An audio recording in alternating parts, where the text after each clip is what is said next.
Welcome to the Nerd Social Club podcast, 105, episode 105, I believe.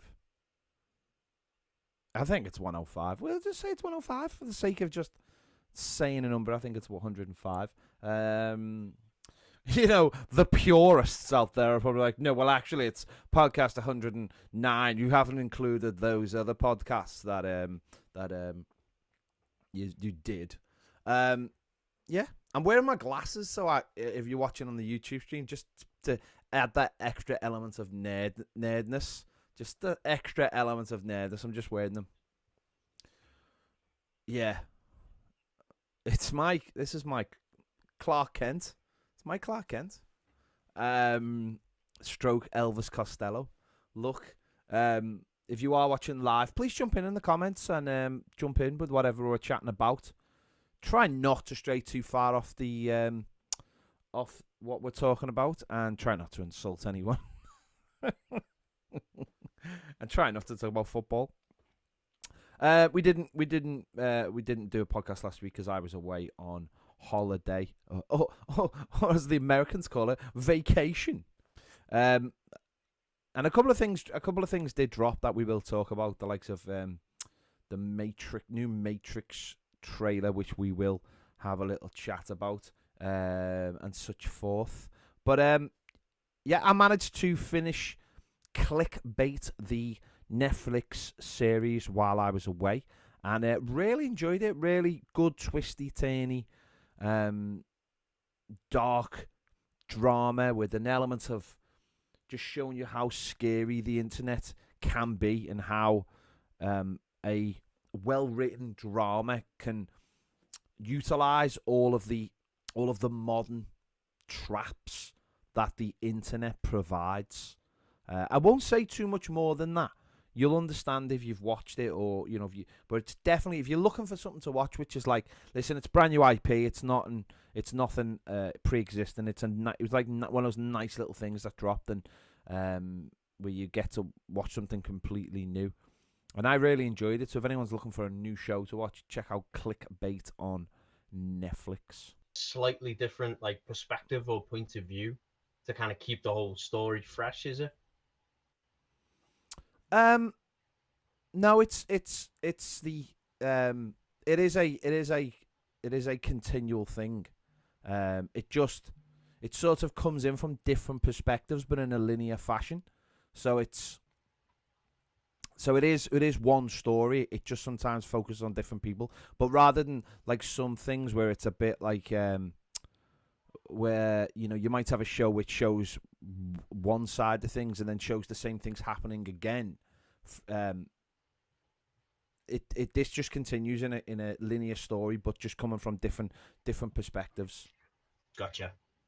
It sounds interesting. I know a couple of people who've seen it said it seems to be pretty good and they're really enjoying it, and it's just very different. And I mean, that's all you can expect it these days. Like these days, if you can get a story out there that's telling a unique point of view and keeps it fresh and entertaining, that's all you want.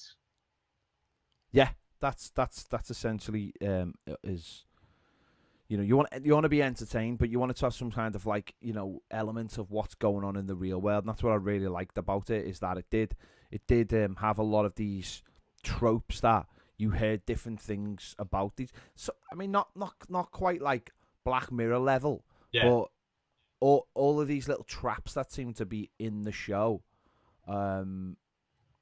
are things you've heard about, I would imagine, in terms of like where people have fallen down on the internet, but it's put into one linear story, which makes it even better. And a lot of the things you don't see as well, you just don't see them coming.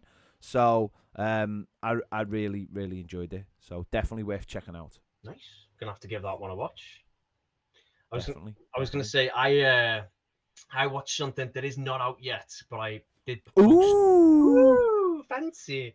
But I did post my social media reactions on Twitter, Facebook, and Instagram if you want to go check them out. But I got to watch early screeners of Star Wars Visions, which is the anime anthology series, which is in, I guess it's still kind of canon, but it's just random stories around the Star Wars galaxy at different points in time. And each episode is done by a different anime studio, and they're only short. They're about between 13 to 22 minutes long. It's 9 episodes, and I believe they're all going to drop just like in one season. So when that launches live on Disney Plus, you'll be able to kind of just binge through. And some of them are absolutely amazing, really, really good stuff. I'm going to be doing a full review, and we should be putting that out on our YouTube next week, Tuesday, I believe. But yeah, no, it was just really enjoyable. It was good. There were some episodes that aren't fantastic, but a lot of episodes were just great viewing. And again, short, but it kind of shows the power of Star Wars, the stories that can be told, because they're all so different, and it's very different to what we've seen as far as even like from the Mandalorian, any of the movies or anything like that. So when those eventually drop, I encourage everyone to go watch it. Without giving anything away, are they all adaptations of original stories? They are all original stories. Are they all completely new characters? Okay, so new characters and everything. Yeah. Yep. Okay, I wasn't sure if they were just like did like taking original content and like done something with it, like and just put it into a different kind of form. Yeah. No. So cool. So there are a couple of canon characters that do come into it. Okay. But I would say for the most part, it's all brand new, original stories, new characters, and you don't get a lot of detail again because it's short. It's just meant to be this very, direct story. Here's something that happens, person, obstacle, get to the end kind of thing. So, and some of them are pretty dark as well. I was surprised, but entertaining, good stuff. When does that drop? I believe that is next Wednesday. Okay. The 22nd of September. On Disney Plus, of course. On Disney Plus. So much stuff on Disney Plus at the moment. I mean, I know it's different for you guys because of Hulu and stuff, but in the UK and Europe, there's so much stuff on the platform. It's unbelievable. Like the amount of content that has started to drop recently. New stuff and old stuff, but like just the depth of like different things. Obviously, like The Walking Dead here, the final season is on Disney Plus here, and just lots of old shows, new shows. But I was going to say, did you get Why the Last Man on Disney Plus Star? I think we did, yeah. Because I was away last week. I think. I was going to say it's definitely one of those shows that's on my list because that's a comic book adaptation, which at the time it's an older comic book, like early 2000s, I think, when it first came out. But the concept was really kind of interesting and intriguing to me. So I'm kind of glad they've made a TV show out of it. And I believe the TV show's pretty good, but that is on FX. And then because Disney owns FX, it goes on Hulu like straight away. So I assumed because it's FX and it's Hulu, I imagined it would have gone on Disney Plus right away. So try and stall a little bit longer while you look it up and get that smartphone working. And I'm just looking. I'm actually It's on Disney Plus on the 22nd of September. It airs here. So, I imagine it's probably going to drop episodes weekly from there then. So yeah, and that's going straight onto Disney Plus. And the other things that we've had recently, like American Horror Stories, Walking Dead, Only Murders in the Building. That's I was to say that was a Hulu one. Some of those are like Fox, some FX.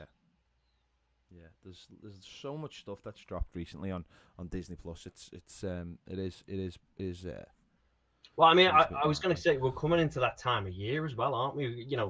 As summer draws to an end, fall starts, all the network TV shows start. I mean, I feel like even with Netflix, like they're starting to get going. Like their bigger shows tend to be aimed more at that fall season when they know there's going to be bums in seats, there's going to be eyes in front of the TV. So why try and drop that in the summer when more people are probably out on vacation, out in the backyard? Why waste it? Save it for the fall and the winter, or autumn. Save it for the autumn. Yeah, of course, that's it, isn't it? You people, as you just said there, people are indoors and it's the good time to catch people on TV. So it's interesting that with the streaming thing, isn't it? Because streaming's obviously all year round, and they have to keep it busy all year round.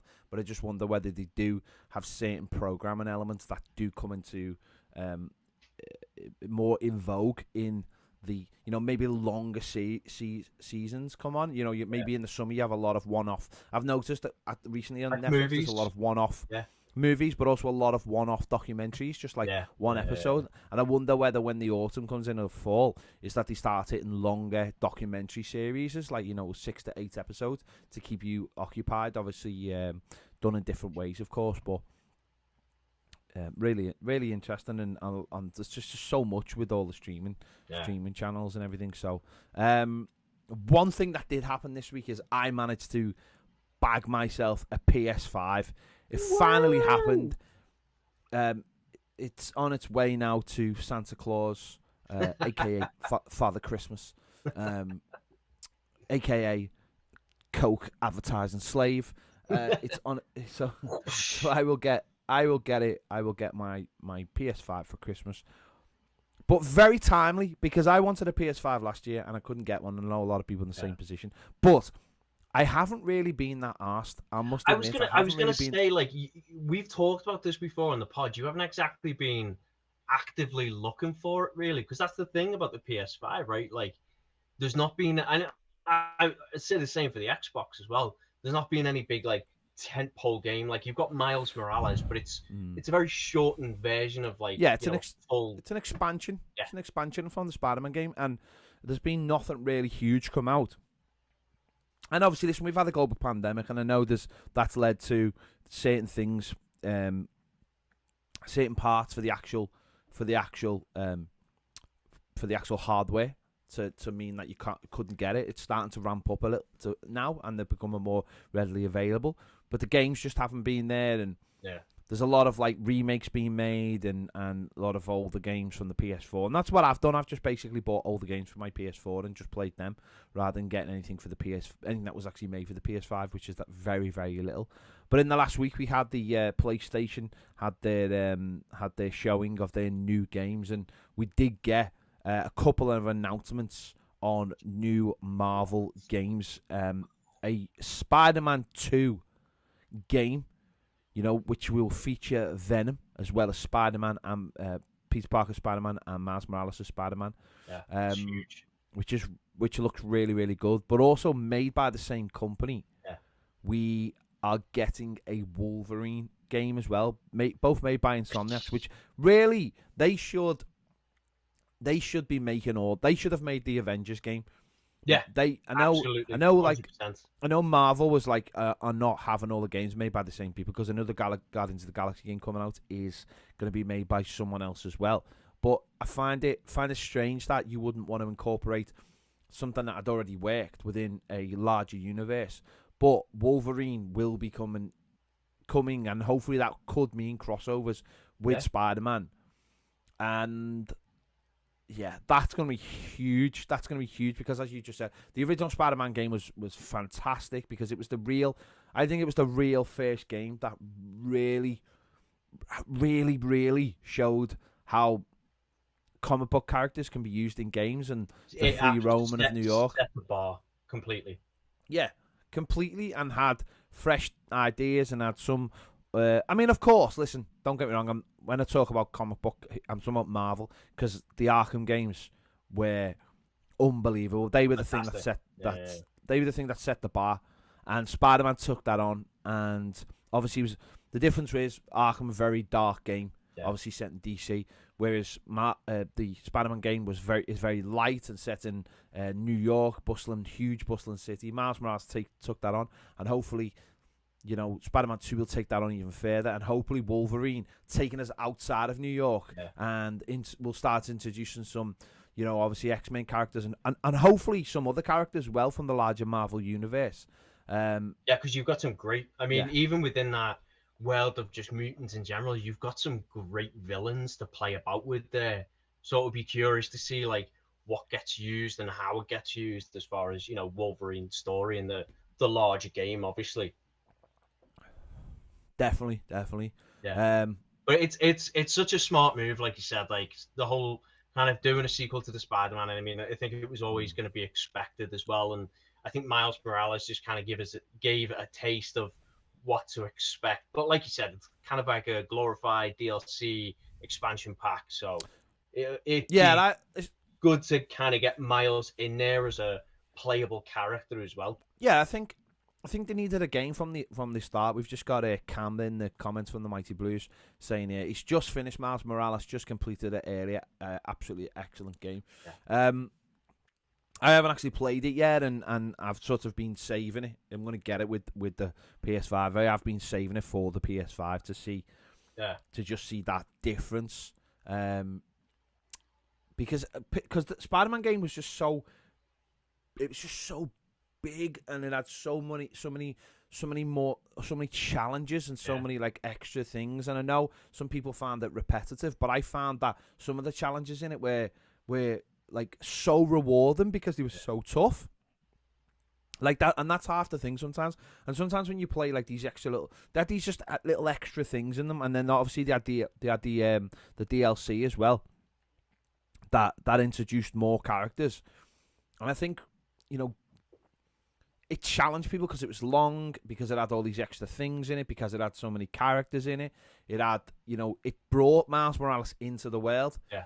There was and then this one, and then Spider-Man 2 is gonna it just basically Miles Morales game give Insomniacs just that little bit of time to where people weren't asking, "Oh, is Spider-Man 2? Is Spider-Man 2?" It just gave everyone that little bit of a breather. So it was interesting because when that first came out, I mean, literally I'd go on Twitter and all I'd see was people doing like the PS4 shares of like their photos of like using Spider-Man and where they were in New York and outside of like Marvel HQ or outside of like the Sanctum Sanctorum and all this stuff, and you're just like, Jesus, this game is massive, and everyone was talking about it. Like we said, it did set the bar, but it's interesting because I think it opens up a larger question now.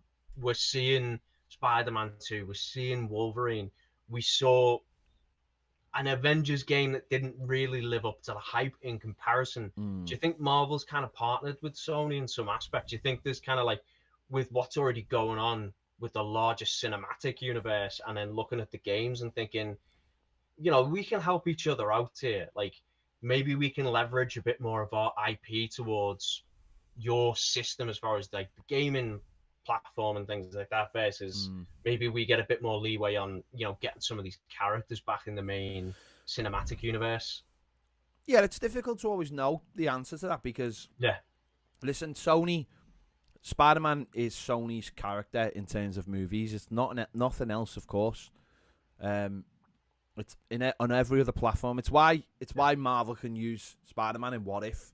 And if anyone watched the episode last week with Spider-Man in it, he was actually wearing his costume from the Avengers Campus costume from Disneyland, rather than wearing his Spider-Man costume from the film. The emblem was bigger, wasn't it? Yeah. But so that's his emblem from the Avengers Campus, because that's a Disney property, that's a Marvel property. Yeah. But the film property is Sony, and that's why basically Sony only own the rights to the movies. They don't own the rights to anything else. They don't own merchandise, toys, cartoons, anything, games, anything. And that's a good point as well. It's only the live action Spider-Man as well. But obviously, it's and this is where Marvel and Sony have worked well with Spider-Man. It worked well for that agreement because Sony were making the money off the films, but Disney were making all the money off the merchandise and just because you're getting you're getting Spider-Man out there, you can have a game that is completely different to the movie, of course, but people will still attach that. And of course, in the game as well, you could get his suit. Yeah.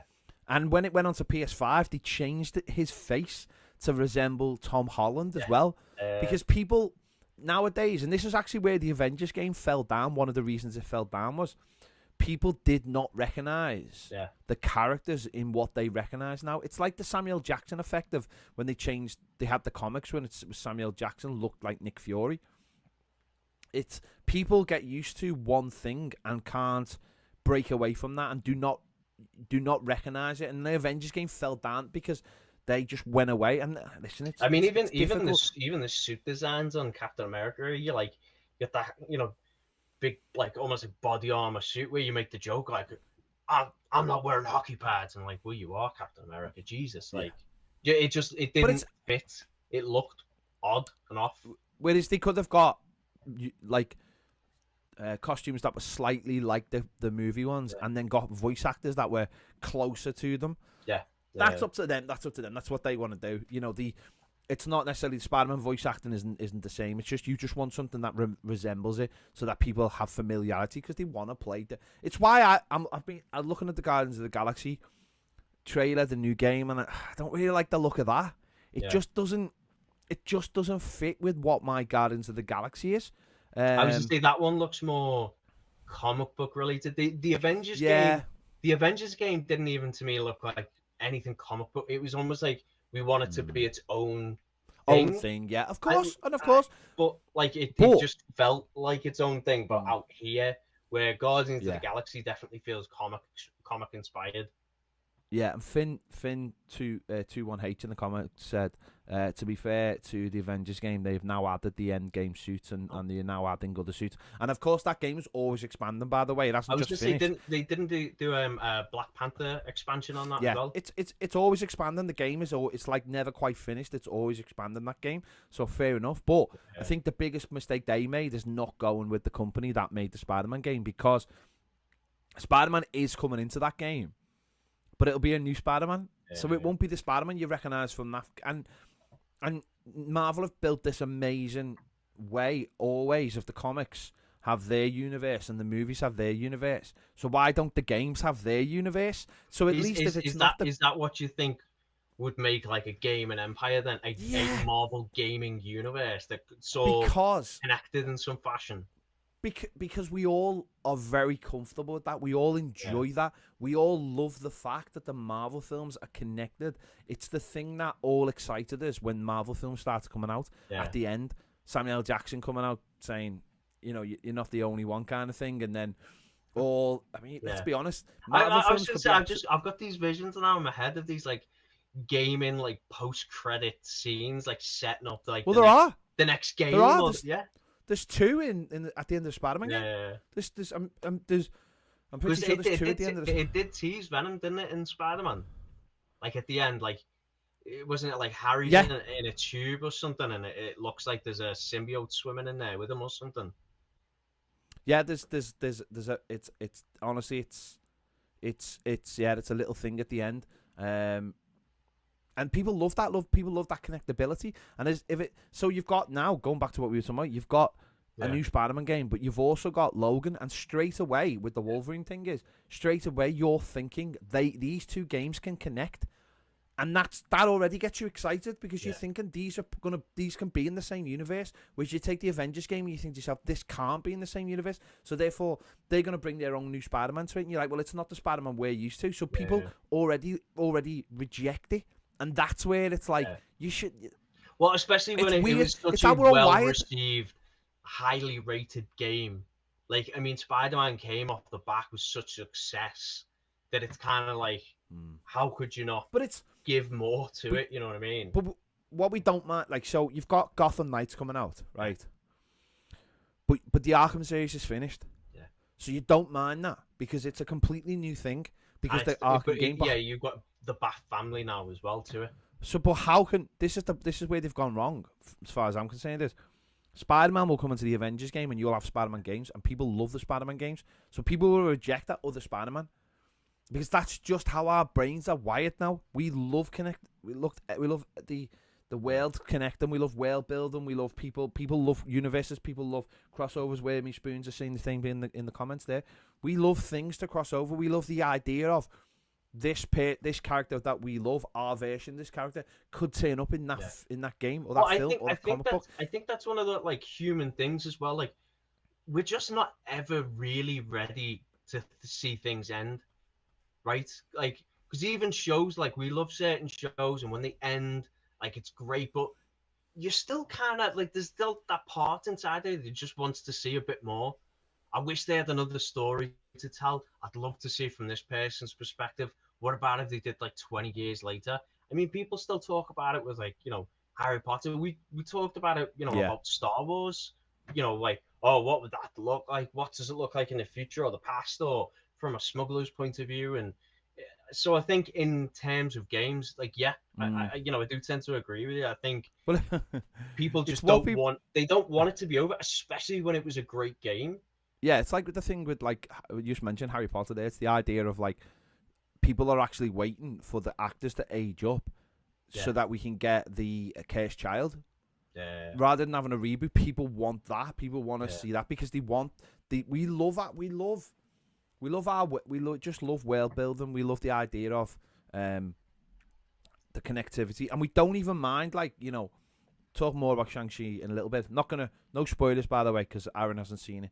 But even in that, it's like the idea is it's a new character, but there's a familiarity because it's set in the same world. So, like, if I'd said to my missus, genuinely, we're going to see this film called Shang-Chi, and she'd say, what is it? And if I said, yeah, it's just this film about this guy, and he finds out that his dad is this fella, and he wants, and blah, blah, blah.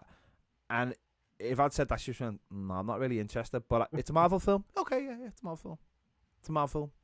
Yeah, because it's already, like, kind of like predetermined that, like, okay, well, it's gonna fall within a range. It's gonna have a certain format.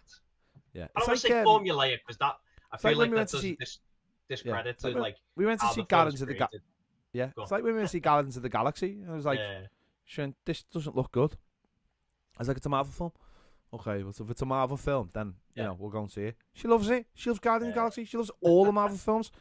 But there's quite a few that she probably wouldn't have never seen if they were Marvel films. So it's mad. It is mad. We all. It's like, I always say, like, Die Hard 3 is the funniest one ever. Die Hard 3 was a script called Simon Says, and it was knocked around Hollywood, and someone said, why don't we make that policeman John McClane and rewrite it so it's a Die Hard film and call it Die Hard 3, and they were like, that makes lots of sense. And then everyone went to see it because it's John McClane and it's Die Hard and it's in New York and he's back home in New York, and it's like, yeah, that makes complete sense. Like, it's a great film. You make the guy like Hans Gruber's brother, and everyone loves it. It's mad. Connect. It just works. Finn, you had a comment in here saying, so the problem with Spider-Man games is it's Insomniac, which is Sony's company, limiting them to just PlayStation and not Xbox and PC. And unfortunately, mate, the way I've been watching things going, at least in gaming, from my very limited viewpoint, is I think the way that's how gaming's going, because you've got Xboxes bought out Bethesda, so now they've got, like, exclusive access. Sony's already had trying to do some of these deals where they have exclusive games, bless you. But I mean, that's exactly why, because I mean, even for me, right now exclusivity, isn't it? Yeah, I've been on the tip. No, hang on, hang on. Right, if you don't buy a PS5, or you then we're finished, and we're finished forever, forever. So you heard it here first, people. No, it's just, I'll cut you off. I'll just cut you off. No, but it is though, because what's happening is, what they're finding out is, obviously, is that people are choosing one or the other, and then you need that reason why. And if it's the buying you can't stop companies from saying, no, we want it on all the platforms. But if you own that company, you can. So no, I mean, honestly, it's tough. It's a tough market out there. I mean, PlayStation, Xbox are going head to head, and they're looking for, opportunities and advantages in any way they can get them, and making exclusive games with a studio that they trust. I mean, it does suck, because there is a certain element of, like, well, you're only going to get it. Yeah, you have to go, one way or the other. But it's how some of these video game companies are going to get the edge. Yeah, and by having, and that's why I think it's really clever that they've just introduced two games at the same time that are two big Marvel characters. One that we haven't seen on the big screen yet, which I think makes it even more intriguing, because what that does actually is that sets what you said is, well, you've had your Wolverine, you loved him, but he's gone now. But the new movie one hasn't been introduced. So here's something in the middle. Here's the stopgap. But also, it's going to be set within the world of a game that you already love. And I think that what that does straight away is, by saying, and it's a PS5, you get people like me, people like you, who go, oh, we have to have a PS5 now, where these games aren't coming out for another year and a half. Oh, and I saw those game adverts, I'm like, damn, I need a PS5. Like, I actually tweeted out, I was like, how can I not get one now? And it's such a smart choice as well. Like, Spider-Man was so successful. Spider-Man is basically the face of Marvel. He's one of the most recognizable characters worldwide. But having Wolverine, he's such a huge character, so making him the next selection is a great choice. I mean, hats off to the people who made that decision, like going after, like, no, let's go after another big character. But the thing about that is, though, just go for it. We are going to move on now, but just to top that off, you have Wolverine, but of course, by having Wolverine, you introduce any and all X-Men characters that you want, essentially. So it might be a Wolverine game, because he's now everyone's favorite X-Men. Let's be honest, since the movies came out. I don't really know before that, but I don't know where his level was before that. But as soon as Hugh Jackman came and took him, he was then, he's the only real. Well, he's the only. X-Men I was just saying, I still remember in the 90s though, like Wolverine was just a cool character. Like, and he was probably one of the more heavily focused characters in the animation. To be fair, he became big from the animation. You're right. He became big from the animation because kids of my age, when I was that age, I was watching the X-Men cartoon, and cool, I'm watching this dude run around with these things coming out of his hand, and I'm like, that's amazing. That is amazing. He's the man. Like, the other guy. Well, he was also just like angry and just seemed to like hate everyone. He just had this like lack of charisma. Yeah. It's just like, I'm a hero, but I'm gonna do it with an attitude. Yeah, he was like, he was like, you can't control me, Chief. I got my own rules. I'm taking down the perps. No, what's funny? I was watching the other day. Funny enough, just while we're on it, I was watching Wolverine Origins. Yeah. And what is interesting about that film is, it's not a great film. I know it's not a great film, but it's got a lot of similarities with Logan. And one of the things I noticed with them, just one of them is, so he escapes. When he's just had the adamantium put into him. Yeah. He goes to an old place, these two old people, and sleeps in their barn. Yep. And then he basically gets both of the people killed. Yeah, I remember. And I was like, and then in Logan, he does exactly the same thing. He meets those people on the freeway, on the farm, goes for something to eat, and gets the whole family killed. Yeah. I was like, this guy's a dick. He just gets random people killed because he's got big nails in his hand. That's his curse. Weapon X is always hunting him. But what I was going to say is, though, by having Wolverine and by having Spider-Man, you have like two sides of the Marvel world, like the young and the old, the sort of naive and the far too experienced. You have seasoned veteran.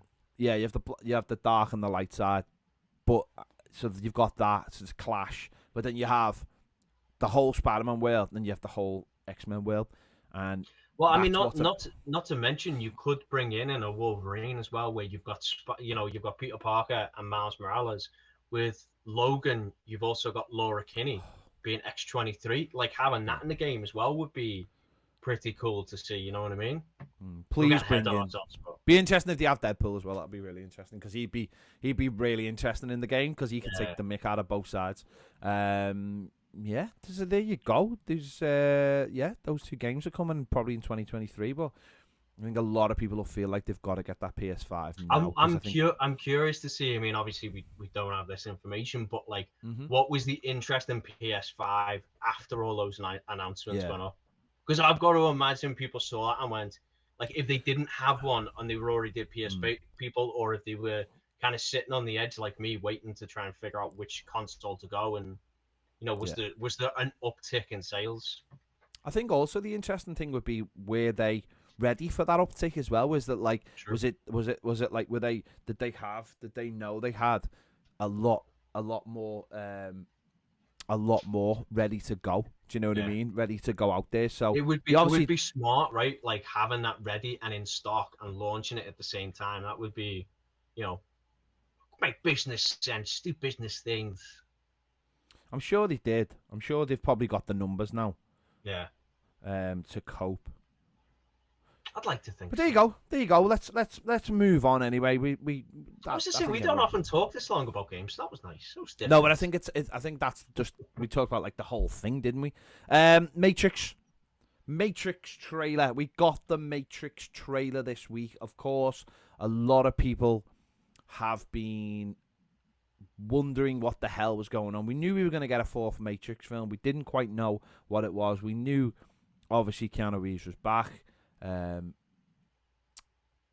What did you make of the trailer? It was just balmy. It was just all over the place. I mean, it was dead exciting, but it had, I don't even know how to describe it.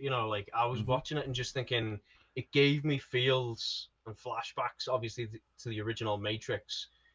But the thing I think that probably grabbed me the most was how this story, even 20 years later, probably over 20 years later now, still has this relevance to it. Like, you see that bit in the elevator where everyone's sitting on the phones, and you're like, oh yeah, it's got more relevance.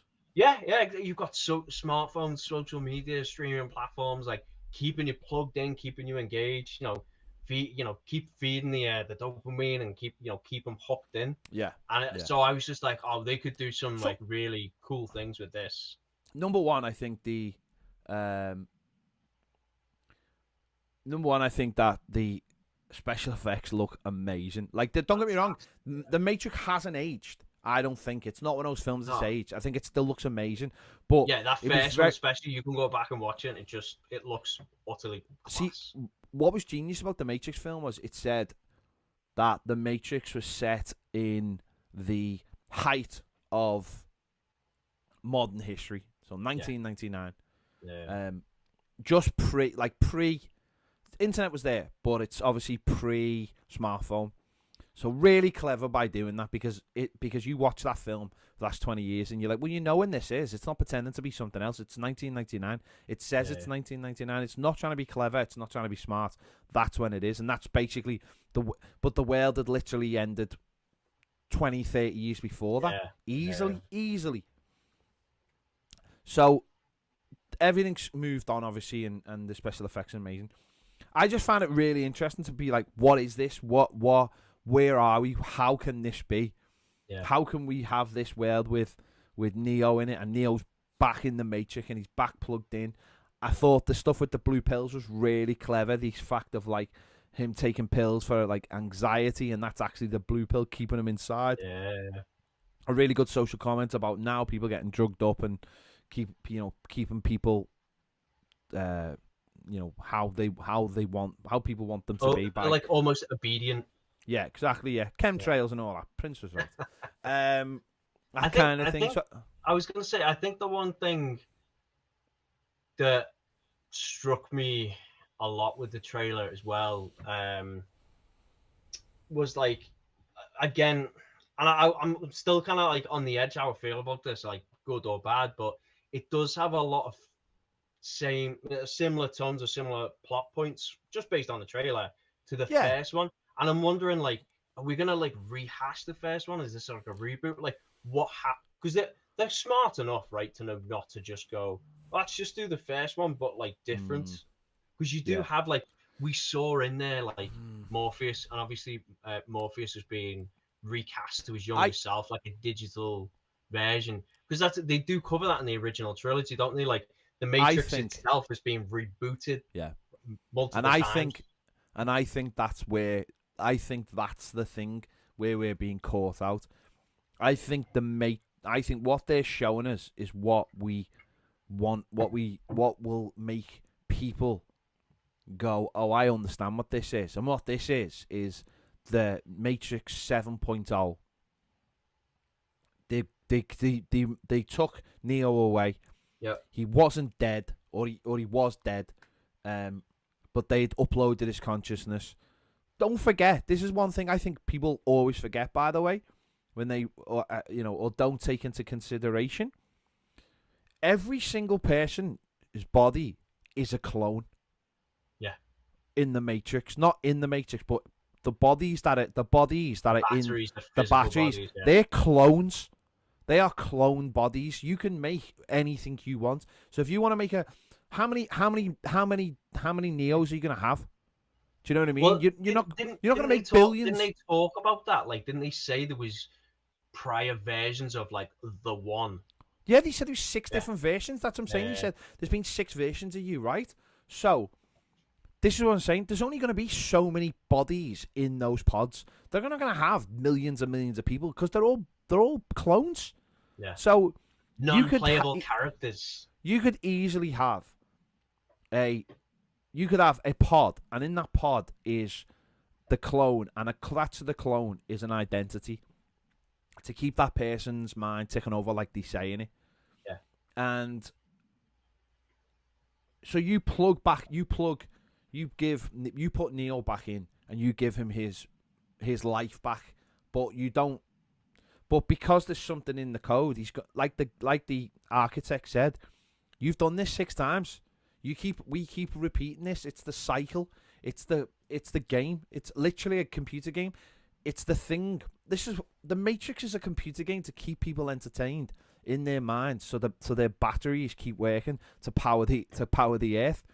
It's a game, and you have to have a main character, and it's just that Neo's the main character. And every time he breaks out of it, and every time he gets closer to breaking it, and the last time he broke it, but he made an agreement so that the humans that were actually alive could stay alive, and the robots decided that was fine, and everyone was happy. So in this one, not obviously, but I feel like the same thing happens again. They've put him deeper under this time. They've given him all those drugs to make sure that he doesn't come back, because he is the playable character. I was gonna say, and he is a weapon because of all again, you like you said, you look at it like a video game. He is stacked with all those powers and ability to crash the system. So if you plug him back in, because I mean, I guess you could see him as like the ultimate source of battery power, like it's mega juice you're putting in the system as well. But you don't want him going off in the wrong direction. So the question mark is, and I think this is where the film will probably hinge, is they had an agreement at the end of the last film, which was there's a truce, right? There's a truce. Now, maybe he's in the game, and maybe in the film, he's in a game. Sorry, but you know what I mean. Maybe he's in the Matrix, and they are reaching out to him because the truce has not been kept up. Something's happened, and the truce is gone by the wayside, and they've got to break him out because he's the only person who can fight the robots in the Matrix and outside the Matrix, I imagine. And that to me is probably what has happened. Now, that leads me to think, who is Morpheus? Is it the original Morpheus with a younger avatar? Is Trinity, is she the original Trinity, or is she just an avatar within the Matrix and it's not really her? Is it someone to deceive him, to keep him like placid? I'm trying to think. No, Trinity reminds me of in the Truman Show when he breaks up with his wife. Yeah. And they basically put this woman into play who's like to meet him, and she's like, "Oh, like hi, who are you?" Secret love interest. Yeah, like we'll give him a secret love interest, and and it's like a distraction. So I feel like Trinity might be a distraction by the Matrix. We'll wait and see, because it looks like she becomes part of. Because ultimately, if he's fighting in the Matrix, that's fine. They want him fighting in the Matrix. That's his job. His job is to be a superhero within the Matrix. What they don't want him doing is getting out the Matrix and fighting outside the Matrix, because his powers somehow go into the real world. So they want to keep him in the Matrix, and I think that's going to be I suppose that's going to be the turn in it is going from someone who has to break free to them.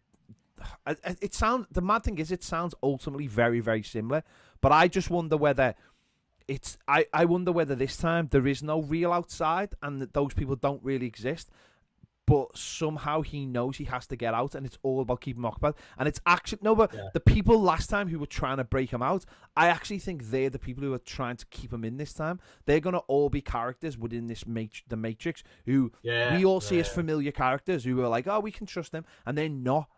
I think that might be the twist, and it's these other people, these other characters who are trying to break him out, and the people like Morpheus are like, no, don't listen to them, listen to us, and almost like have a Matrix within a Matrix, like you play the game of breaking out, but because that's what people thought what had happened in the last film, is like there was a Matrix within a Matrix, and actually all those people in Zion, that was still in the Matrix. Yeah. And I just wonder whether that's going to be part of it, because I think what the trailer's done is it's suggested to us that it's very, very, it's familiar. It's the same trope. It's just like it's a soft reboot, but not it's a bait and switch.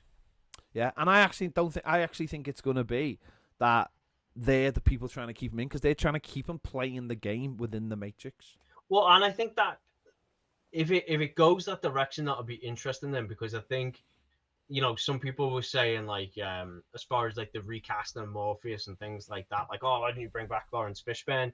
But if you do it from that perspective, then I think it makes it a bit more easier to swallow, because you've reincarnated this character, but it's not our Morpheus. It's this. He's 100% in the film. Lawrence Fishburne is 100% in this film. You think? No one's telling me he's not in this film. There's just no chance on earth. He's Andrew Garfield in this. There's no chance he's not in this film. And I'm okay with that. But yeah, I think if you have the younger version be the front man and play all of this, but he's not really Morpheus, then it makes it much more when you go to it. Like, by the end, it's kind of like Pulp Fiction. By the end, and I know the film's chopped up, but that's all the executive said. By the end, does he walk away? Is he alive by the end credits? And you're like, well, technically yes, but in the time I know it, that's all you want to see. That new Morpheus, is he really Morpheus or not? And if he's not by the end, I think everyone will swallow it a lot better and say, all right, yeah. And then if you do see like real Morpheus, even better. There's just extra sugar on top. What if he gets to the architect's office, chair swings round, original Morpheus sitting in the chair, giving it the old, you are the 7th version of Neo. Ergo, vis-a-vis. Oh my God. Yeah, don't do all that crap. Please don't do all that crap. I was going to say, did you catch the little things in the trailer as well? Like there was a part where Neo's sitting in the tube pod and you can see like the burns around his eyes from the third one. So there's definitely a continuation there. Somewhere. But there's a part where he's running away as well.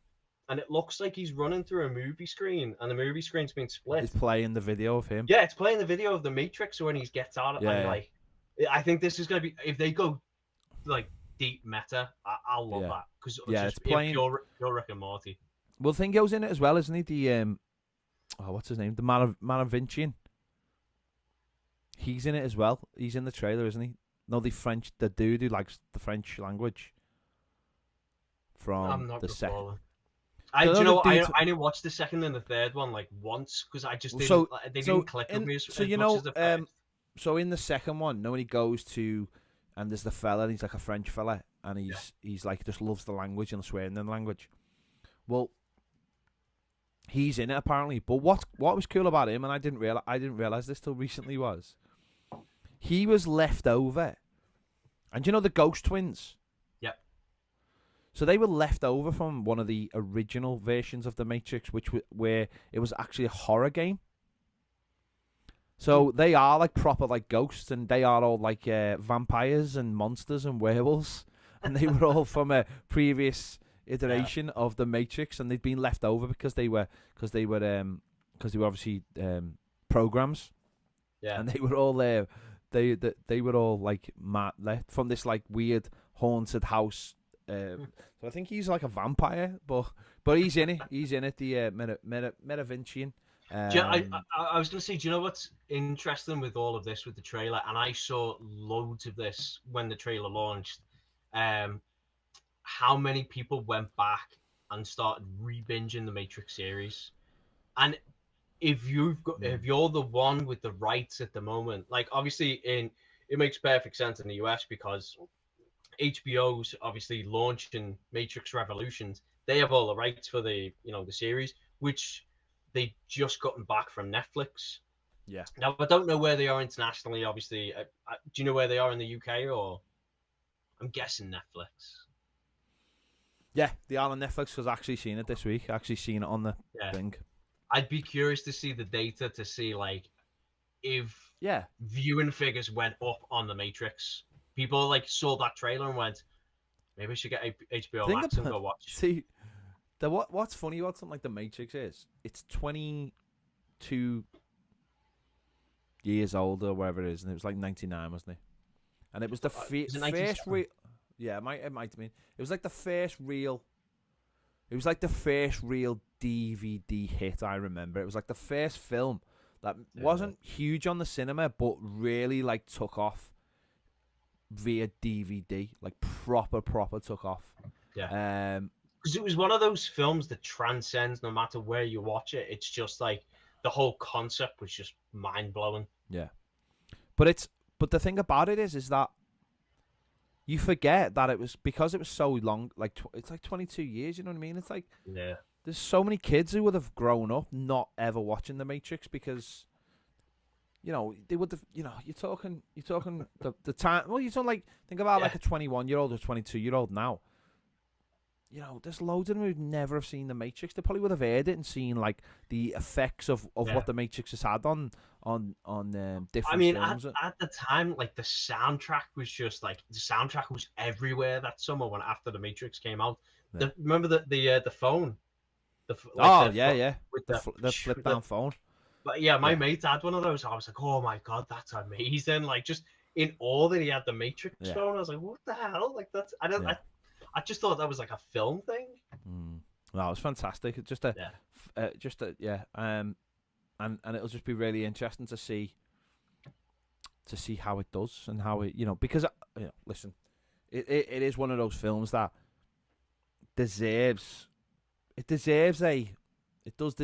be to keep going, to have, because I know there was other things, and there was like the Animatrix, that thing came out, and that was really interesting. I had some really good stuff in it as well about like other characters that were in the films getting pulled out of the Matrix and how that happened and stuff. It's a really huge universe that it's like a little bit like Star Wars, where you've got this like main big guy, like you could swap Neo out for Luke Skywalker, but then you've got people in other parts of it that would never have heard this name but don't know who he is, like what we're seeing now in Star Wars with the Mandalorian, where you see an episode and they're like, the Jedi, and I've heard of them, but aren't they just like a myth, or aren't they just like, do you know what I mean? There's like a lot of stuff like that you could still do with it, and I just wonder whether we'll ever get any of that stuff off the back of this, because it is such a big universe. Or whether they'll just stick with Neo. I mean, it does make me wonder, like, because obviously we thought the last Matrix, like, that was it, finished off a franchise, done and dusted. Now we've gotten this one. So what does that mean? Do they feel like they're trying to get a better ending of it? Because we are seeing some franchises starting to do that now. Dexter is coming back on Showtime because they recognize that that final season it wasn't good enough. It wasn't up to the par of where it should have been. And like, all right, maybe we'll give it another season and see if we can really get to where it needs to be. Is that what's going on with the Matrix? Or, like you said, do they have plans to like say, we're going to have this movie with Keanu, maybe it's going to launch into other areas? Well, I think by having the fact that it was they did say, sorry, it was like the 6th iteration of Neo. then that does give them a little bit of leeway, because no, people are like, well, hang on, what? This happened and that happened, and at the end of it, he got took away and his eyes were burnt and Trinity died and all these things. But they can, just by going back to that, they can say, well, yeah, but don't forget that was the 6th version. That we haven't quite explained. Got a digital backup of your brain. You never go exactly, anywhere, yeah. mate. Well, as I said, as I said at the beginning, though, it's like all those things. His body doesn't even have to be him. Do you know what I mean? Like, there's a moment in the trailer where you see a reflection of him, and it's like not him. It's not him. It's like an older man or something. And there's nothing to say that the person that's plugged into the Matrix looks anything like Neo. It could just have his memories in. I mean, be a bit of a bastard if he wakes up and he's some old fat fella, and he's like, wants to go and kick the arse of everyone. He's like, oh God, I've done me back. Me back. Yeah. It's gonna get interesting, but I'm just really curious. Like, it's like they've obviously put a lot of money into it. The effects look fantastic. They've gotten a lot of the big actors back, and like you said, it's likely they've probably gotten them all back. But what's it all mean? What's the point, or what's the motive of it? You know what I mean? Are you trying to finish this off and just give us a good film, or are we trying to launch into something else?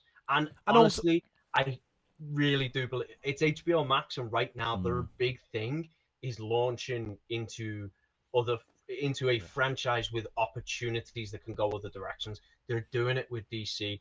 I saw something recently, I think we posted it on social media. They're actually thinking about doing it with the Mortal Kombat characters as well. Not just having like a main Mortal Kombat movie series, but like different character iterations. Well, aren't they doing they're doing a Penguin series as well, aren't they? Yeah. So that's off of Matt Reeves' Batman. They're doing GCPD, Catwoman, and now Penguin, all tied into Matt Reeves' Batman. So the HBO Max is clearly Peacemaker saying, as well. Peacemaker with the Suicide Squad. Like, we are launching. We want HBO Max. We're putting money behind the service. I mean, Disney Plus is doing it as well. It's just not as we expected that with Star Wars and Marvel as well. And ultimately, as I said, then it's been over 20 years. The special effects and everything you can do them now is just amazing. You can do anything now you want. Yeah. And 20 years later, it's only actually one Wachowski now, isn't it? It's only one doing it. It's not both of them. But she may have sat down and said, "Oh, I really wish I'd done this, or I really wish I'd done that, or I couldn't do that because the technology didn't exist to do it, or there's so many variables in it. Yeah, Keanu Reeves. Keanu Reeves wasn't the right age to do this thing I wanted to do, or he didn't fit the profile of the character, or wouldn't it make sense if 20, like I was just saying before about like Harry Potter and the Cursed Child, it's like you couldn't have made that film straight afterwards because, well, number one, the book wasn't written, but number two, it's about Harry Potter it's about his kids. Yeah. So who's to say that this idea wasn't there in the background 20 years ago, and she was like, well, I can't do this now. I'd love to do it in the future. Let's see what happens. I don't listen. Who knows? I mean, honestly, like I think that both of the sisters admit as well. Like the second and the third one just weren't up to the par, and it could have just been that the studio was rushing it out and they were too quick. Too much. Yeah, they made them too quick. Exactly. Like they came out. They did really come out within the same year. So maybe 2000. Yeah. So maybe they've just gotten to the point now. Like look, we've had a bit of time to reflect on what we could have done better. We've got this idea for a new one. Like, let's go with it. So cool. I mean, the trailer looks fun. I like you said, that I'm hoping it's a bit of a bait and switch on what we're expecting. I mean, it looks like it's going to get weird and super meta. So bring it on. And hopefully there'll be more off the back of this as well. We'll have to wait and see. Like Deadpool said, we need someone who can carry a franchise for 10 years. Of course, we got another big trailer this week, and it was Hawkeye, the Disney Plus show, with all the Christmas feels, all the trappings, and it looks really good, doesn't it? It looks really fun. You brought up Die Hard. It looks right in that Die Hard Lethal Weapon, Iron Man 3. It's got that real Christmas, feel about it. Because as everyone knows, Die Hard is a Christmas film. It's got that real, debate. It's got that real nice blend of action, comedy, and I've got to get home for Christmas. Got to get home for Christmas. That's the top and bottom of it. We've got to get this sorted because I've got to be home for Christmas. But it just looks really good. It looks, obviously, it's based on the classic Hawkeye comic book. The Math Fraction comic. Yeah. It's got loads of bits from that. It's a nice continuation from, what Hawkeye, experienced being Ronin. The family coming back, coming off the back of Avengers 2, Age of Ultron, with them finding out he's a family man and everything. So it really does look like it fits in really well. So certainly with Disney Plus. Yeah, I was genuinely surprised because I own the Matt Fraction comics for Hawkeye Volume 1 and 2, and they're just so good. But it's Hawkeye in this, he's obviously an Avenger, but you just see more of his daily life, and he's just dead clumsy, and he's just kind of very much I don't know. This takes a lot of work, and it's funny. It's a side of a character, and the way it was written was just so good. And I was kind of wondering, knowing that's where they were going, hearing hints of who they'd casted, how they were going to pull it off, because Hawkeye that we've currently seen is a family man. He is an Avenger. He's a spy. He's never really shown that goofy side of his personality, or that clumsy side of his. You've always seen him in, kind of a bit more serious, and he's always on task. He's on the job, or he's with his family. So that's for me. That was that big ask. Okay, well, how are you going to then put him in a situation where he ends up being more of that comic book style character? And I think they've done it pretty well. They found a good way to get him out to New York, and having introducing obviously Kate Bishop and having her play the Ronin character sends, keeps him there, but sends his kids away. I thought that was a really clever way of doing it.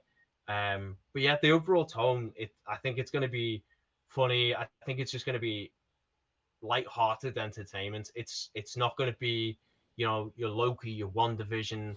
I think it's just going to be a silly, funny one that we can all just kind of sit back and enjoy. I imagine it's probably going to be six episode run. Yeah, I think so. Yeah. But I mean, this one's interesting as well, because obviously it does open up the avenues of, we know that Yelena Belova is going to be coming into it, obviously because of the post-credit scene and Black Widow. It was reported in the trades that there is a new character coming into it called Echo. Yeah, Echo's in it, yeah. Yep. And then it looks, there's already been rumors based on the trailer that there are a couple of different big-time villains, and we're in New York. I mean, there has been the rumor not that long ago that, Kingpin was a possibility of featuring this. I've got a feeling that Kingpin will be in it, because it'd be a fantastic way to introduce him. Echo was a character that was associated with Kingpin, so to get the Kingpin, that we're used to from Daredevil would just be fantastic, because we already know Daredevil characters are coming back into it, so it would be. Exactly. And especially being out of New York, Hell's Kitchen area, it all kind of just lines up so nicely. So, I mean, it has the possibility to be a really fun show, but open up some interesting angles of opportunity, I think. Yeah, definitely. Who was it who just said in the comics about? Someone just said in the comments about it's directed by Shane Black. I think it was Finn21H. I don't think it is directed by Shane Black, but you can it is very much feels like a Shane Black product. He did direct, of course, Iron Man 3. It just looks it just looks like it's the right tone. Haley Steinberg she's can play that comedy action character really well. We've seen that in Bumblebee. It just feels like the right time to do it Christmas as well, because it's funny because I've seen people say, oh, I wonder if they'll kill Hawkeye at the end. It was no, they won't. No, they will not kill Hawkeye at the end of it. He basically says in the trailer, I'll get back to you kids I'll get back to you kids, no problem, blah, blah, blah. So I can't imagine they're going to kill him at the end of a Christmas show. No. Just don't. I think they'll retire him at the end of it. Like, yeah, I think this will be like his swan song. Swan song, yeah. Yeah, this will be like where I think he's actually already retired from being an Avenger, essentially. Yeah, I think I saw some of that in the trailer. There's a part where it's like ex-Avenger or something like that. It mentions specifically like what he used to do. So, I think this, like you said, this is the swan song, the passing of the torch. And I mean, hey, this is now absolutely another product that we're getting that's setting up more young Avengers. Yeah.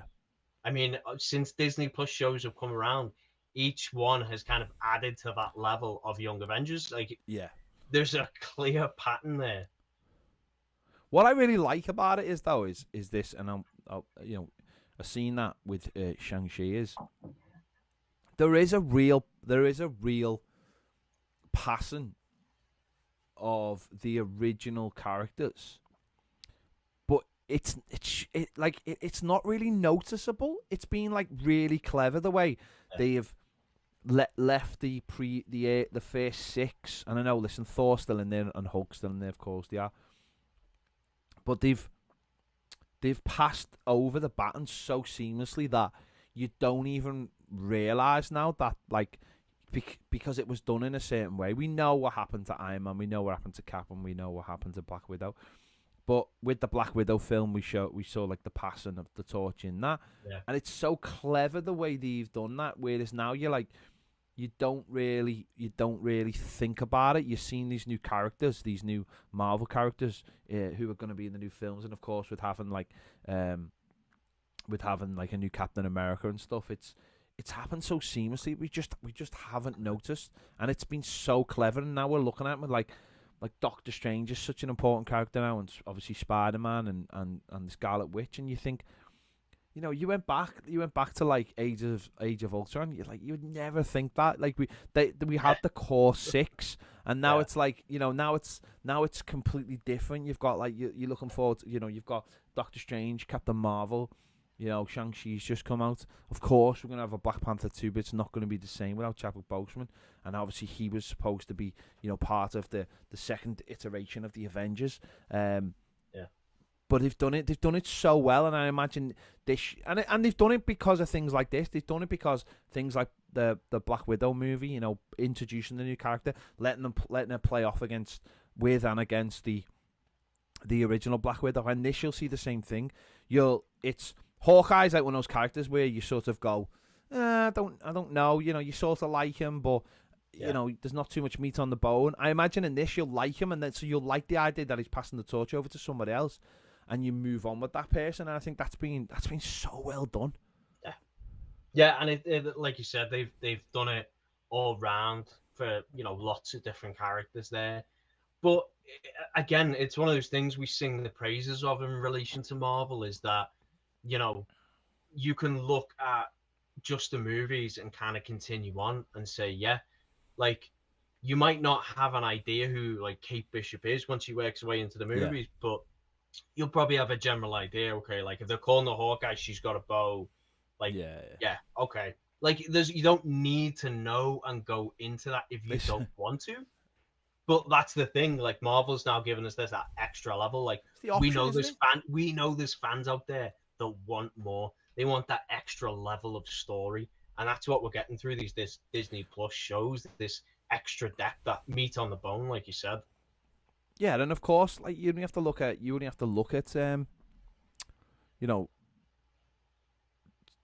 the Scarlet Witch, and you look at WandaVision, and you say, like, who wanted or who thought they needed a WandaVision show, and yet, like, everyone who's watched it loved it, and you've seen the full depth of that character now, and Vision as well, and the kids coming out of that and stuff. They've just done it so well. It's tough as well, because like you said, like, Marvel's probably always wanted to do like something with like a Scarlet Witch and kind of giving her more time, but from a financial, more corporate side, it's kind of like, can we really put a Scarlet Witch movie like in the theaters, like taking everything of the pandemic away. Obviously, like if that wasn't there, like could we just do that and put it out there? It's a bit more like no one really knows this. She's only ever been cameo in other people's films, but now with Disney Plus, you give that like backstory more time devoted, and there's no risk there because it's on your own platform. And of course, we know, like now we know who she is. Yeah. You know, she'll be in Doctor Strange, so you know her now. She's a pivotal person in that. You know, the same with what they did with what they've done with Loki, the way they've done with how they've introduced characters in Loki as well, and this will be no different. Kate, you know, by the end of it, Kate Bishop will be the new Hawkeye, and she's the person who's playing is obviously a really well known actress as well that people already like. She's a very likable person. Yeah. So straight away, you know, it's so organic. It feels so organic, and they've done it really well. But this looks really good. It's just like little things in that.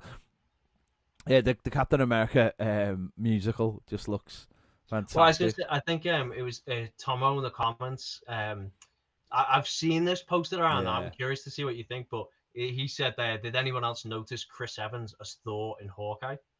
Not a chance on. You don't think so? Not a chance on Earth. Not a chance.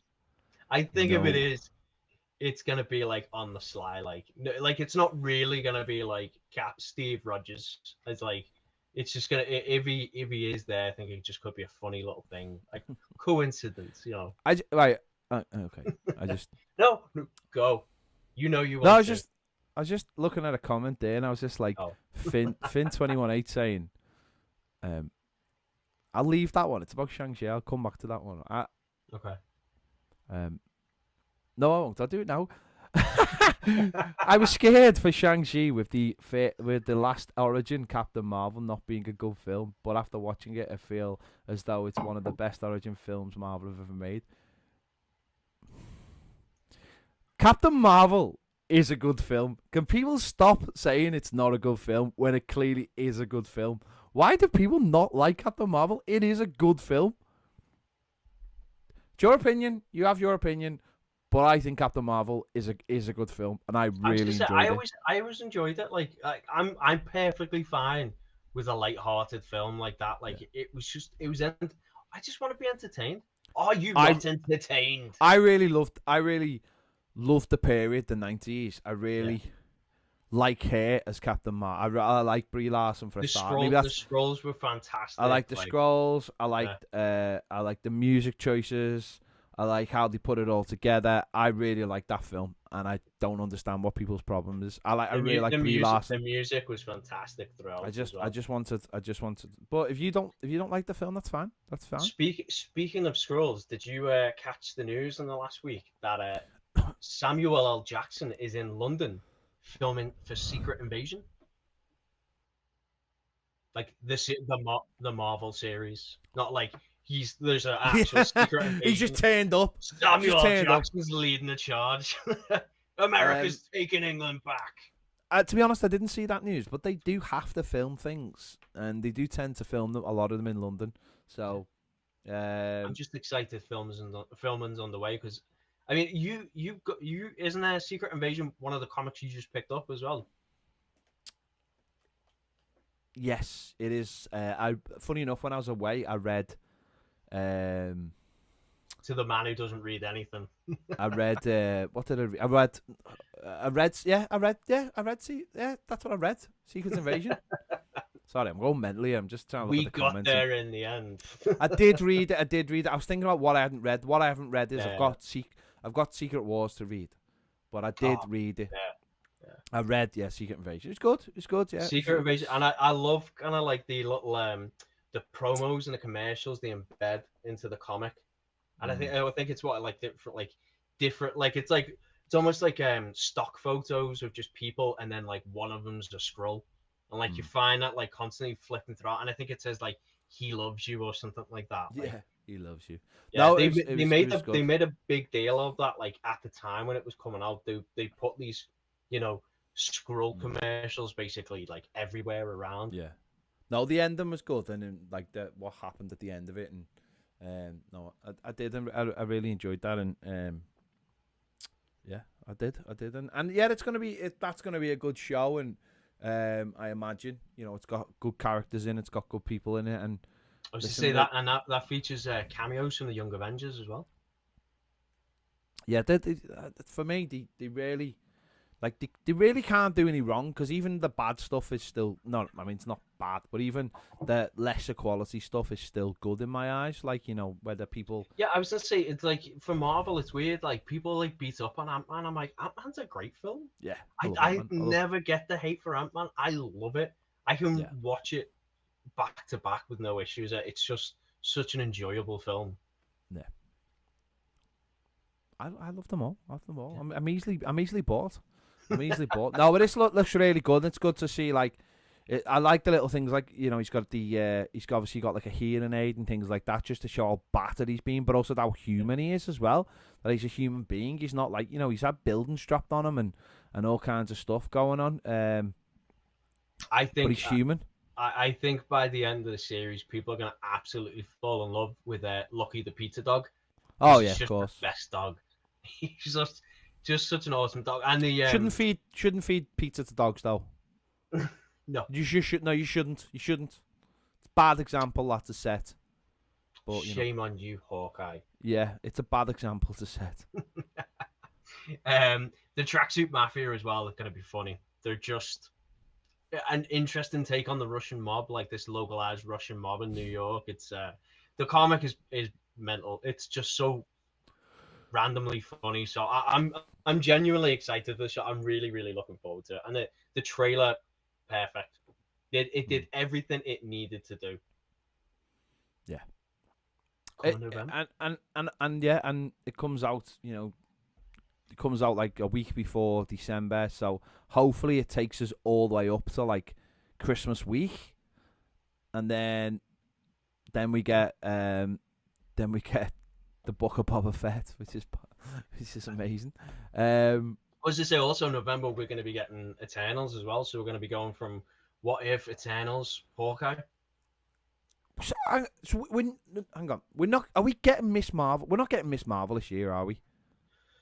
It was rumored originally we were going to get Miss Marvel at the end of this year, but with how I think Loki got pushed back because Loki was supposed to be earlier. So I think Miss Marvel's probably going to be, because that happened with WandaVision as well. WandaVision was supposed to be end of 2020, got pushed into January. So I think that's where Miss Marvel's going to be around late January 22.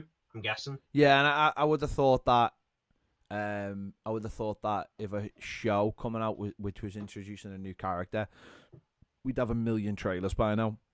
I think there's going to be some connection to Miss Marvel and something in the Eternals. I honestly think, because I know a lot of people I've talked to with Marvel are like, oh, I'm just not excited about the Eternals, and I think it's just because there's no connection, there's no reason, because again, some of it's set in the past. So I think it's going to be one of those Guardians of the Galaxy type situations where people go and watch it and be like, oh my god, there's something in it, you've got to go see if you're a Marvel fan. No, the Eternals is bigger things. So we've got I think we've got, how many more episodes of What If have we got now? Yes, today's was 6. So we got four more, I think. I think it's only 10 episodes. So we've got 4 more. That takes us to the middle of October. We get when's I think Eternals is like November 3rd or 4th. So we get Venom on the 30th of Venom 2 on the 30th of October. I think so. I think that got bumped up. Well, maybe it did. But I'm just thinking about like properties that we've got between now and like certainly between now and Hawkeye. So Eternals is November 5th.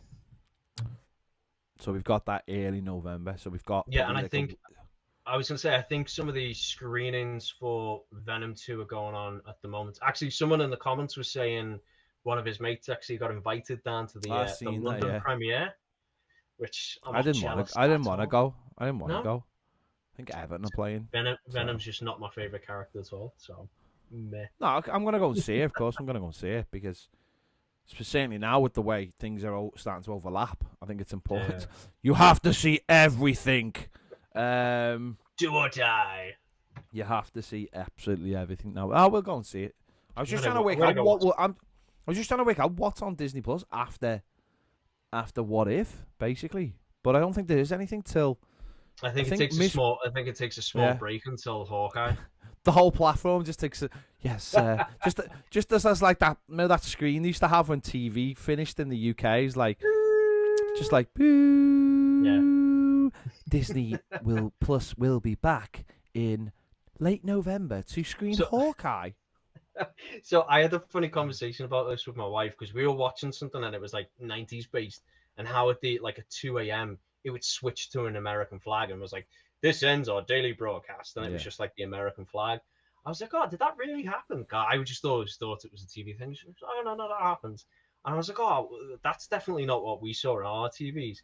Do you remember the BBC one with the little girl and the weird puppet thing that sat on her lap? Oh, yeah. I showed her to that, and she was like, what the fuck is that? That was like really disturbing. She was like, that is a nightmare for you? I was like, yeah. I was like, I just accepted it as normal back then, but yeah, now looking at it, I'm like, looks kind of weird. And it's interesting as well. So Hawkeye looks like it's coming out right around Thanksgiving in the US as well. Yeah. But before that, nothing. I was just looking there to see if there's anything on, but I can't see anything.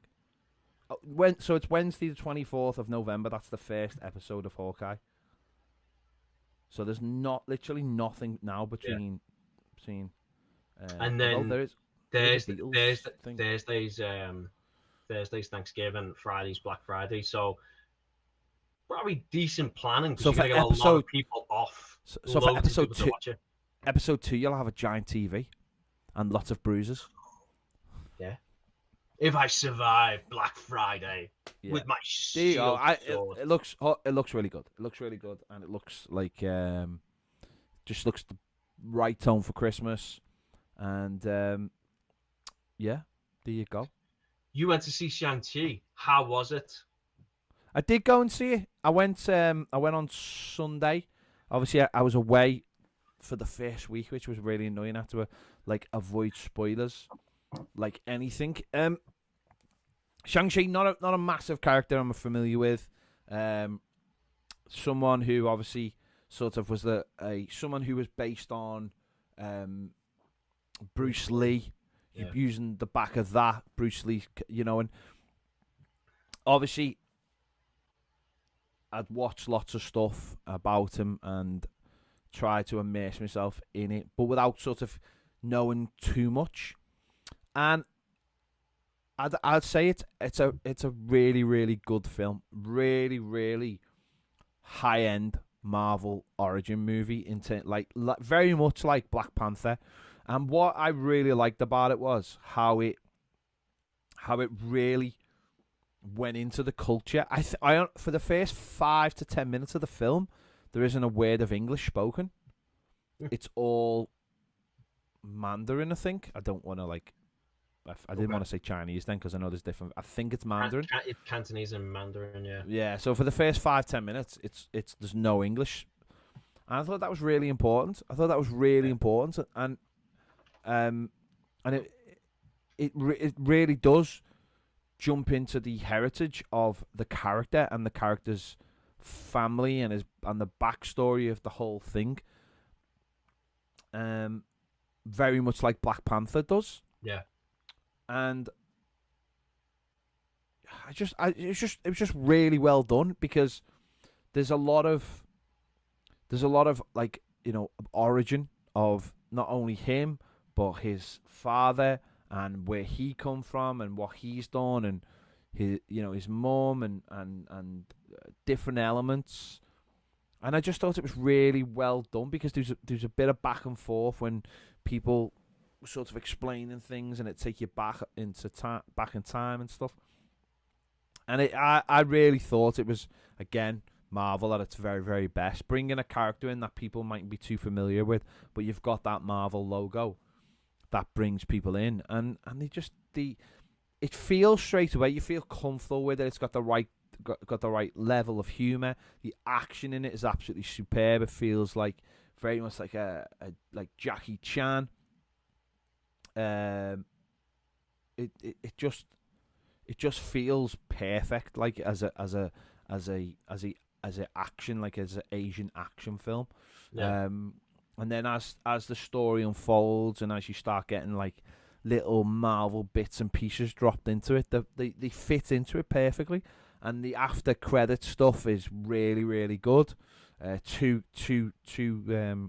after credits, one quite early and then one at the very end. So if you're going to see it, and the first one Like the ones that are at the very end, because you're sitting there like, come on. The first one is like, both of them are like move the story forward as well. There's not like jokey or anything. They both move the story forward as well. Again, very much like the Black Panther ones, setting up what's to come. Yeah. And of course, expanding that universe, the Marvel universe. Yeah. That's all I'm going to say. Expanding that universe. But also what I would say as well, because you've already seen it in the trailer, the Wong and the Abomination stuff is really good as well. And that's really interesting. And again, I won't spoil it by saying anything but because you've seen it in the trailer. But again, that's not strictly what you might think it is. Interesting. But it's really, really clever. It's really cleverly done. And I just thought it was a really, really good film. Really lives up to that Marvel growing the universe, taking chances where they weren't allowed to take chances, where they never used to be till Kevin Feige got full control. And what he does, and what I really like about it is, like, they've got a lot of criticism off Iron Man 3 because of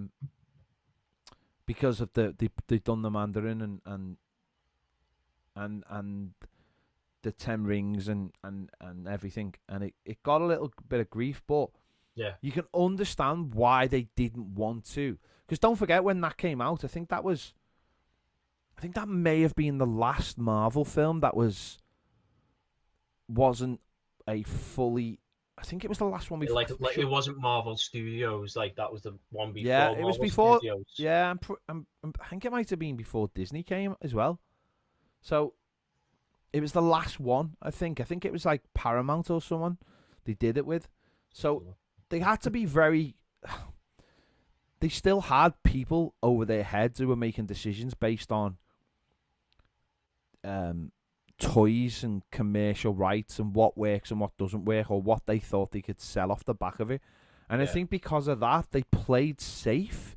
They didn't want to fully go in on what could be potentially seen as hazardous because it is based off Chinese characters, and there's a lot of political stuff, and we know there's still political stuff because of stuff the main actors said about China and stuff like that, and it may never get released, even though it really does treat the character with, and his heritage with so much dignity. So they waited, and it was right they waited, because they've done it now. They've had full control for a very long time now, but because they got full control, they can do it properly, and they've done it properly. And also they do address Iron Man 3 as well. Trevor Slattery. No, they just address it. They just address the fact, like, he addresses, again, without giving spoilers, really, but he addresses Iron Man. Yeah. He addresses the 10 rings in the Iron Man first film. You kind of imagine you have to own that. You have to. You have to. Take that on. You can't hide away from it, pretend it doesn't exist. Exactly, and that's what's good about it, is that he actually comes out and says something about Iron Man. He actually says something about Iron Man 3. They don't just brush that under the carpet and go, that never happened. They make use of it in the film and say, this was this and this was that, when his dad is sort of explaining things. So that's all really, really good and really important, and it just comes out so much better, because it deserves. If you're gonna do something and you're gonna use someone else's heritage, you better get it right. And I think they did, very much like they did with Black Panther.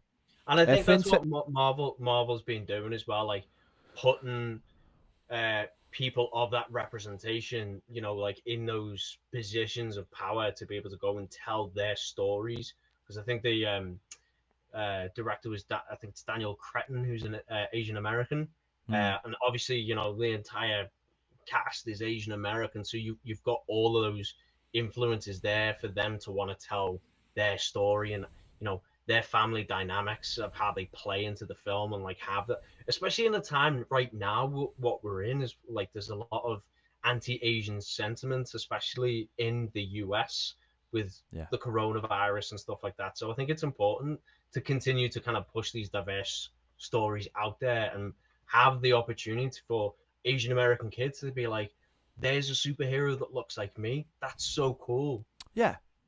Yeah, I think that is really important. And I think not only that, though, I think people, and this is where for years where people didn't give enough credit to the audience, is that people like seeing other people's heritage brought into things. Like honest, not being funny, right? But every time I see Black Panther, or every time I'm watching something like the What If episode, and you hear that kind of like sound. Echoey drum, yeah. When you hear the echoey drums, you heard it in Falcon and the Winter Soldier when you know I just straight away I just go, oh, that's brilliant. I love that. I just love it. And in every episode like that, you know, he's been in like Black Panther or something to do with Black Panther's been like What If, and you hear it, you just can't help but be like, oh, that's so, oh, that's just. And it's the same with this, because we've all. I was gonna say that's a good point. Like, does it have like its like signature music or something signature about it that like? I don't think so, because not really, because it don't, not that I noticed. But what I would say is it sort of, it deals with both sides of it. Deals with the American like version, you know, of Asian culture. Yeah. And it deals with the traditional side of it as well, really, really well. They balance each other out. So with Black Panther, a lot of it felt like it was in this world which was closed off from everywhere else, and there is a touch of that in this.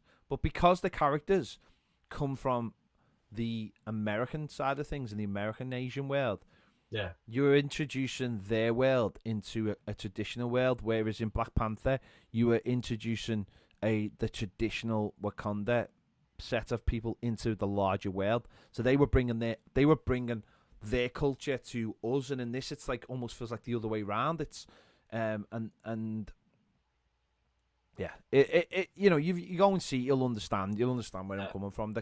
You know, it's just a really well done film, and the touches that link it to the larger Marvel universe are really clever as well. Doesn't hit you over the head at all. You know, there's a couple of nice little things that revert back to the larger universe. There's a couple of things on posters to do with like the blip and stuff, because of course if there'd been like if something massive had happened in the world, with half of the population had been, you know, disappeared and come back 5 years later, there's going to be mention of it, isn't there? Do you know what I mean? There's always going to be mention of it, literally worldwide. Yeah, of course there is. So it's a cosmic event. But again, they don't beat you over the head with it. It's just mentioned, and there's a couple of like things. Again, those little seeds, like kind of for fans to kind of pick out. Yeah. So no, I really enjoyed it, and honestly, you know, I think you've got to see it on the cinema if you can, because it's really important, and because watching movies at home is crap, no matter what anyone tells me. No matter who tries to convince me, it has to be seen on the. I went on the IMAX, and the IMAX was amazing. Well, I was going to say it's currently sitting on Rotten Tomatoes with a fresh score of 92%, an audience score of 98%, which is pretty damn good. I mean, that just tells you all you need to know about that film. If you're sitting on the edge and thinking, like. I think everyone I know who's been to see it absolutely loved it. Well, well, again, as I said, you wouldn't have got that sitting on your couch. But what I would say is it's definitely Black Panther kind of level of things. Like if you loved Black Panther or just loved how it expanded the universe, you will really like this. And the action in it is phenomenal as well, like really phenomenal. Like the hand-to-hand fighting. Does it put Iron Fist to shame? Do you know what? I never watched Iron Fist. I never watched it. That tells you all you need to know about Iron Fist. It looked crap. It looked crap. Not good. But it does not put to shame, but it makes Daredevil look very ordinary. And Daredevil was fantastic in the fighting. Yeah. But those fight scenes were. But there's definitely, and I appreciate that as well, because like Shang-Chi is like, his whole thing was the master of kung fu. So like having the fighting element there just be a cut above and smooth and consistent, because Daredevil, as we know, his dad was a boxer, he was a boxer, so he's always having those fighting styles be unique to him is good, and I like that. You know what I mean? I appreciate for Shang-Chi that he's a better fighter. But also in this though, there's a reason why he's such a good fighter, and that's really important as well. And what I would say, it's got nothing to do with anything unearthly or anything like that. There's a reason why he's such a good fighter, and it's actually a big part of the narrative later on. Yeah. His fighting ability, but it's like if you ever watch the like Jackie Chan film, but when I say Jackie, I mean a proper Jackie Chan film, not like his watered down Hollywood stuff later on in his career where he maybe can't do as much because he's getting older. I mean his proper stuff when he was like younger. It's honestly some of the physical fighting, and it doesn't lead to like physical comedy as such. There's that physical comedy fighting style. It's just the way like when you see Jackie Chan stuff and he's like using physical things like his clothes and stuff to use. It's like it gets a bit like that, and it's so good. So honestly, go when you can. As I said, it should be in the cinema for probably another 2 or 3 weeks, I'd imagine, before it hits. I'm not to be honest, I'm not entirely sure when it hits streaming platforms, but try and catch it beforehand, just because you don't want it spoiled for you, because it's got so many nice little surprises in it and deserves to be seen how it should be seen, which is in a cinema. Curious to see. I'm trying to look up at the moment to see how much it's currently made. So it's actually, I mean, it's actually doing very. I mean, I think we've been texting about it. Obviously, like it's been doing well, but in the US, it's currently at 150 million. International, it's doing about 112. So it's a gross of 262 million. I'll tell you something now. For a pandemic film, is very good. What I would say is it would be such a shame if this film does not come out in China, because it's so respectful to Chinese heritage, so respectful, and I don't know what's being said. I don't know, but there's nothing in this film that suggests anything other than China and Chinese culture is fantastic. Like, it makes China look great. It makes the culture look great. It makes the new culture, the old culture, whether you believe that for real, it doesn't really matter. Honest to God, this film, if it went into China, would I genuinely believe it would push it to $1 billion. Yeah, no problem. Honestly, it's such a shame as well with some of that stuff, and a lot of it comes down to the structure of the company, but even like the sentiment, because there's definitely, I don't want to overgeneralize, but I mean, there's a good amount of anti-American sentiment there, especially when it's anti-American Asians as well. Like, they're not really Chinese and things like that.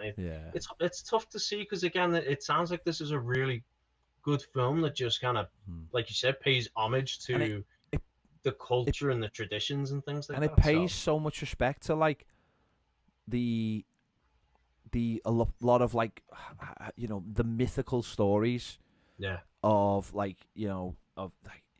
in China and stuff, and things that we've seen in other contexts, and their mythical creatures and things, and all these kind of things that all play their part in this film one way or Yeah, another. and I think we've seen some of those in the trailers, haven't we? Like yeah. I think what is it, the food dogs or The something food like dogs that. and things like that, and there's a real reason for all that kind of stuff as well. Though there's a Yeah. real reason, and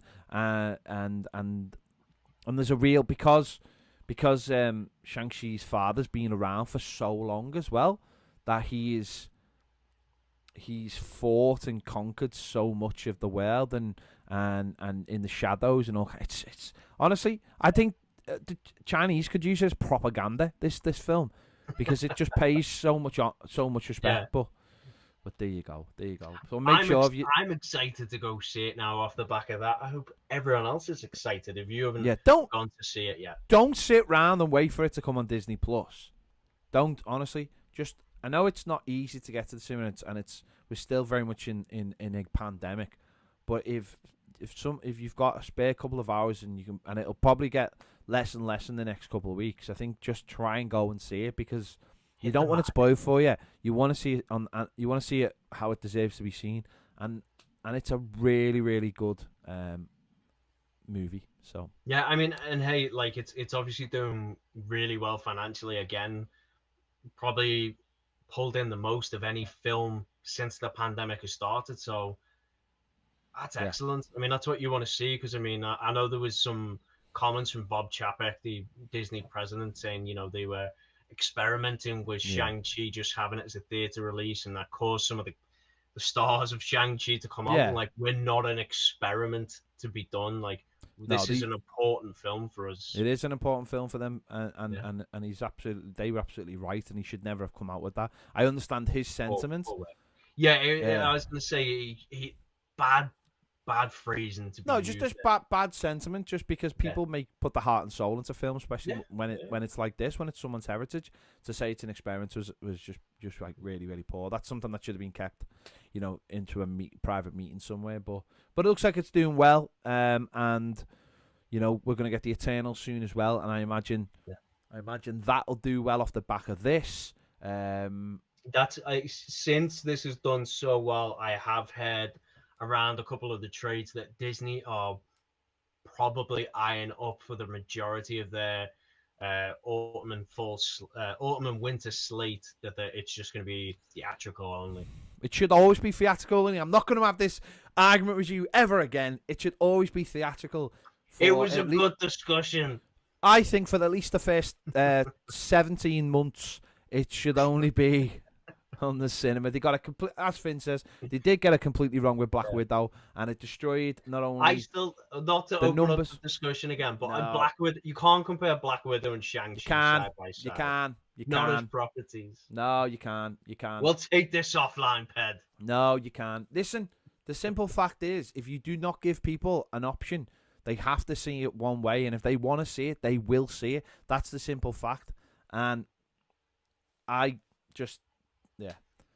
Okay. I just think 3 months on the cinema that's what it should be, and then it can move on to streaming, and that's because if you love watching films, the best way to do it is in a cinema, and it's not this. We can have both. We can't have both. We can't have both. We just can't, because cinemas, their bottom lines are so thin at the moment that it will end up shutting cinemas, and then we will get less films coming out.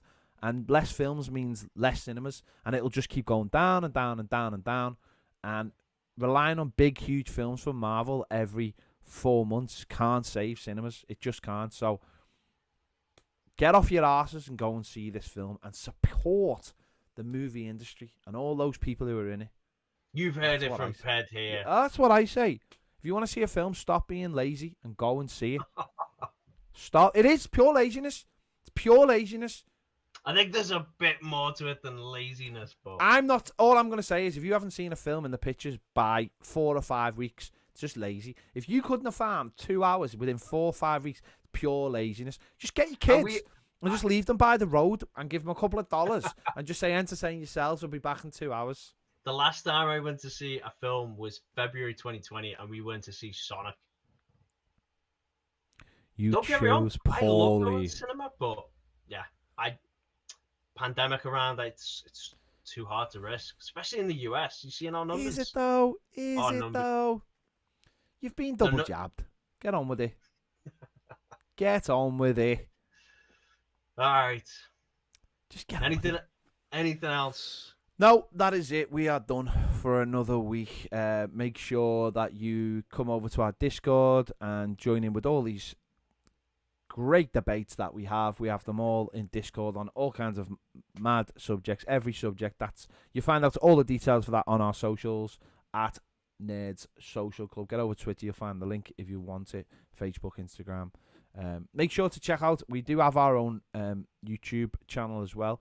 If you give that a subscribe, that will mean that the more people who subscribe to it, the more chance we can do this video live on there rather than on the Toffee TV platform. Just simply because we know we get more people. Yeah. We know we get more people watching on here because there's more subscribers, but we're trying to build that. So please do that as well. We'll be back next week to talk about whatever's going on in the nerds world. There's always something. There's always something going on. So we'll catch you then. See you later.